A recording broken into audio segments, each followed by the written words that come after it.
This video is going to start off a little weirdly because on February 19th, my mom accidentally caught Norfolk Southern 64 heading eastbound through the Madison Street crossing. And as you can see, trailing second was a partially patched X-City rail. I was very jealous that I wasn't there to see it, but I'm glad she got the footage at all. Either way, I would have the chance to somewhat redeem myself about a week later on February 27th because CN 3980 and X-City Rail was leading CSX Sand Train B464 through Walkerton. It came through relatively late in the day, but it was Friday, so I could stay up really late, and we made our way to Walkerton in the pitch darkness. It was a long, about an hour wait with absolutely nothing before we finally saw the headlights of a train in the distance.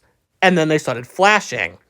That meant this was a CSX unit and not the B464. I was confident that maybe this was just another CSX train that was in front of it, but as it got closer and I heard the horn, I realized it was an SD70 Mace. And that could only mean that we missed the X-City rail because the train that went through the Delschler cam right after it was B157 with an SD70 Mace leader.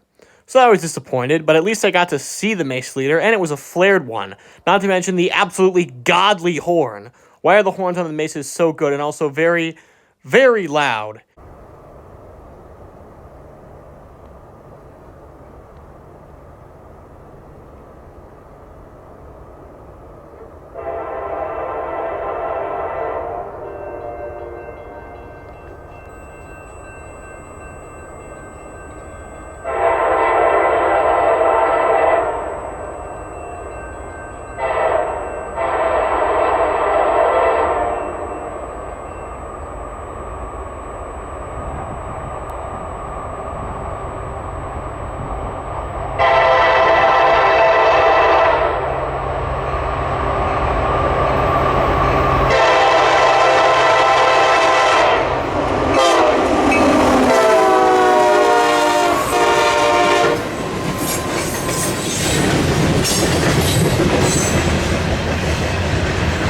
After that, we probably should have left, but I decided to stick around for a little longer because the eastbound signal was green, and sure enough, about 5 minutes after the B157 cleared, we started seeing eastbound headlights.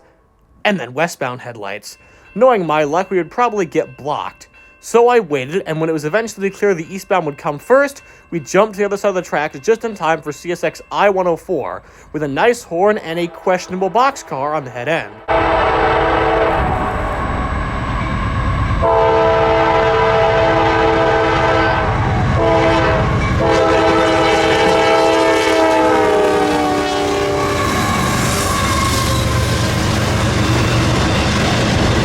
And soon enough, the westbound rolled through, which was CSX I-191, oh boy. If you've seen my older videos, you know that this train used to run in daylight at around 4 p.m., but now it runs way late at night. With this place being relatively far away from my house compared to the depot line, I don't go here at night very often. So this is my first time seeing I-191 since the reschedule. And even better, it had a UP New Scheme C6M leader, aw yeah.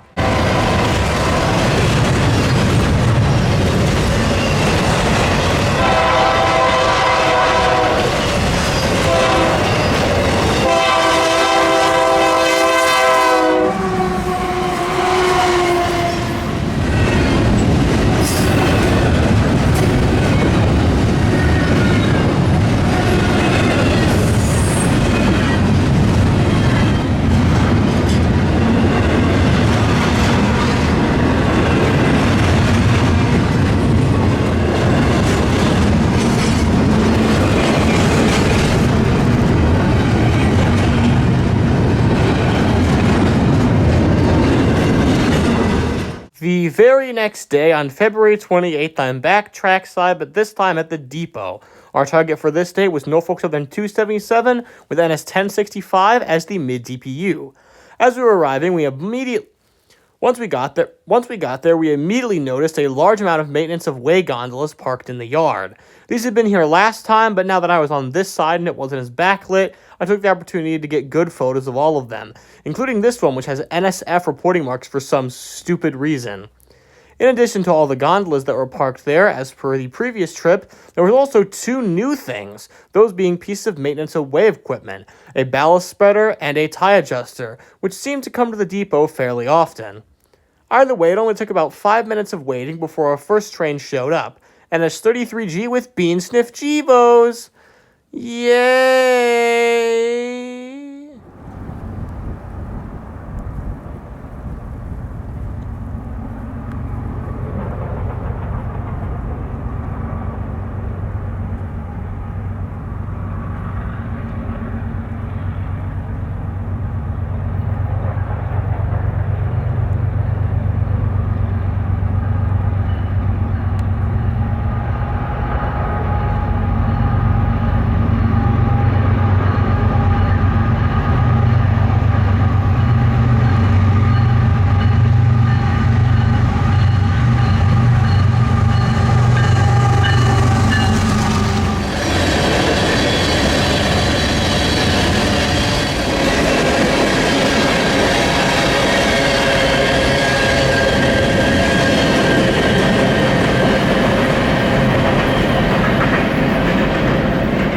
After another short wait, the signal turned green, and it wasn't long before 277 showed up.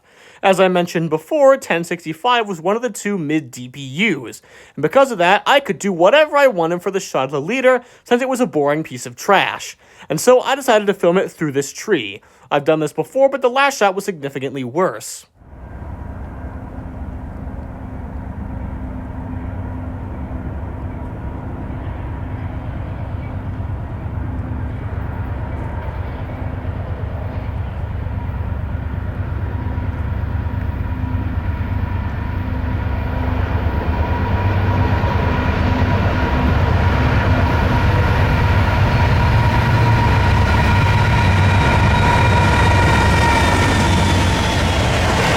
And after a bit more waiting, the two mid-DPUs, which were weirdly close to the end by the way, appeared.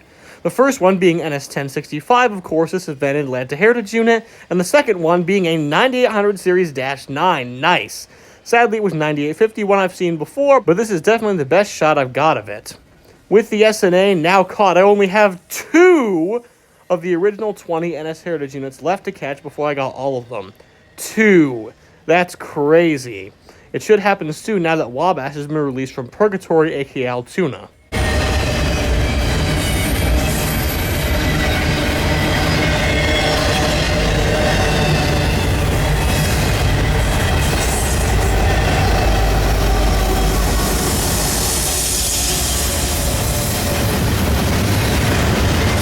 And after that, we left, marking the end of that rail fading trip and also the end of this video.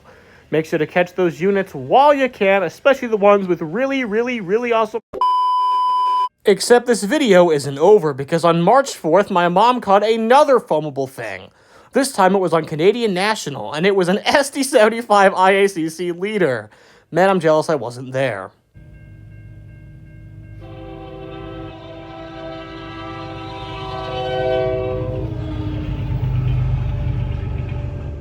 And that marks the end of this video, for real.